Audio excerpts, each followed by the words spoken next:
प्रायोजक है दगरू सेठ jewellers, GM road near radio station. Mithila विश्वविद्यालय प्रशासन ने विश्वविद्यालय थाने की जमीन की मापी।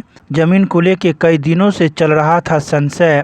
मिथिला विश्वविद्यालय प्रशासन के द्वारा शुक्रवार को सुबह 9 बजे जमीन की मापी शुरू की गई। बता दें कि विश्वविद्यालय थाने को मॉडल थाना बनाना है, जिसको लेकर मिथिला विश्वविद्यालय के द्वारा विश्वविद्यालय थाने को 13 कट्ठा से अधिक जमीन दी हुई है, जिसको लेकर जमीन की मापी करनी थी। लेकिन कई दिनों से यह संशय की स्थिति बनी हुई थी कि जो विश्वविद्यालय थाना अधिक जमीन पर अपना मॉडल थाना बना रही है, जिसको लेकर भू संपदा पदाधिकारी डॉक्टर कामेश्वर पासवान लगातार विश्वविद्यालय थाना से संपर्क में थे। तो वहीं शुक्रवार को मिथिला विश्वविद्यालय प्रशासन ने सरकारी अमीन के माध्यम से जमीन की मापी कराई, जहां अब संशय की स्थिति समाप्त हो गई है और विश्वविद्यालय थाने को जितनी जमीन दी गई थी उसकी मापी कराकर उसे सुपुर्द कर दिया गया है, जहां अब यह थाना अब मॉडल रूप में बनेगा, जिससे लोगों को काफी फायदा मिलेगा। आइए सीधे सुनाते हैं क्या कुछ कहते हैं इस संबंध में मिथिला विश्वविद्यालय के भू संपदा पदाधिकारी डॉक्टर कामेश्वर पासवान। जैसा कि हम सब जानते हैं, कई राउंड हम लोग यहाँ पे आ चुके हैं, आप लोगों को भी पहले से खबर है।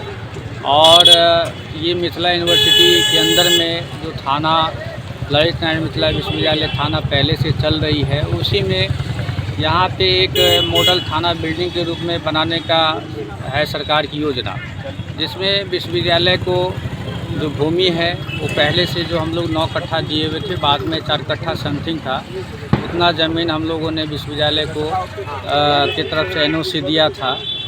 उसी NOC के अकॉर्डिंगली ये अभी जो हमारे अमीन थाना का जो सीमांकन किए हैं, हम लोगों ने एक सप्ताह पहले जिला कलेक्टर साहब को पत्र प्रेषित किए थे कि एक सीमांकन करा दिया जाए। और इसलिए भी ज़रूरी था कि इसी भूखंड के उत्तर साइड में 600 सीटेड का हम लोगों का ऑडिटोरियम का प्रस्ताव है। तो आज हम लोग क्लियर हो गए कि जो लगभग ये 1.25 बीघा का प्लॉट है, जिसमें इनको जितना हम लोगों ने NOC दिया था उसमें ये अपना काम पहले से कर ही रहे हैं और करते आ रहे हैं। कितना पूरा दिए हैं आप थाना को भवन निर्माण के लिए? 13 कट्ठा से ज़्यादा है, 13 कट्ठा समथिंग है। तो उसमें ये अपना काम कर रहे हैं। बाकी जो रेस्ट ज़मीन है उसमें हमें समस्या आ रही थी कि बिहार सरकार के ही द्वारा डिप्टी CM जी आए थे, उनके फंड से 600 सीटेड ऑडिटोरियम का बनना है। तो वो ज़मीन हम लोगों को लग रहा था कि थोड़ा कम पड़ रहा है। कम इसलिए भी दिख रहा है कि जितना भी अभी मलबा है इधर रखा जा रहा है, और लोगों का भी आ रहा था कि आपका भी ऑडिटोरियम नहीं बनेगा। तो माननीय कुलपति महोदय के आदेश से हम लोगों ने जिला कलेक्टर साहब को पत्र प्रेषित किए थे कि सरकारी अमीन से सीमांकन करा दिया जाए। और उसी क्रम में सरकारी अमीन लगभग 9 बजे आ चुके थे और पूरे इस भूखंड को ज़मीन का सीमांकन करते हुए यहाँ जो एजेंसी के इंजीनियर हैं या उनके जो लोग हैं वो भी सेटिस्फाइड थे। अभी जस्ट बड़ा बाबू भी आए हैं थाना के, उन्होंने भी क्लियर किया कि हम लोग भी तो इसी एरिया में इतना ही दूर में बना ही रहे थे।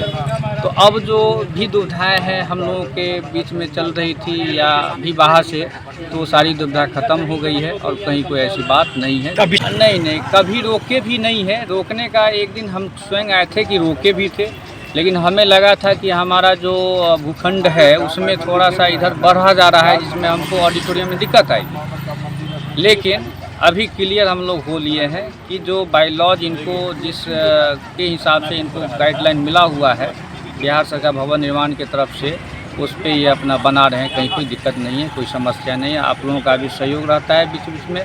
कोई भी ऐसी बातें आती है तो ये हम जानते हैं कि भले ही आप अपने आप को मीडिया परिवार अलग समझ रहे होंगे, लेकिन हम सभी मीडिया के में जितने भी आप लोग हैं, खासकर 4-5 लोग, तो हम जानते हैं कि मिथिला विश्वविद्यालय के हित के लिए बराबर आप लोग सोचते रहते हैं।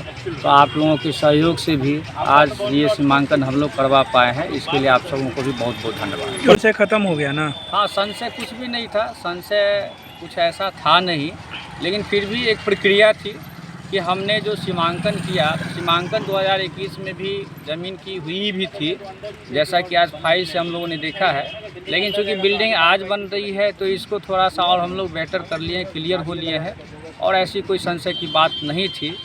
लोग जैसे काम कर रहे हैं, लगभग विगत 15-20 दिन से इनके जो ठेकेदार एजेंसी है वो अपना काम कर ही रहे हैं, अब कोई बाधा पहुंचा भी नहीं रहे हैं। अब बाधा क्यों पहुंचाएंगे जब हम अपनी यानी विश्वविद्यालय ज़मीन दे ही दिए हैं, तो क्यों बाधा पहुंचाएंगे। बाधा अगर पहुंचानी होती तो हम ज़मीनें नहीं देते। तो ऐसा कोई बात नहीं। बाहर में ऐसा न्यूज़ भी आता है कि विश्वविद्यालय थाना को बनने नहीं दिया जा रहा है, ऑब्जेक्शन लगाया जा रहा है, जो बिल्कुल ही निराधार है।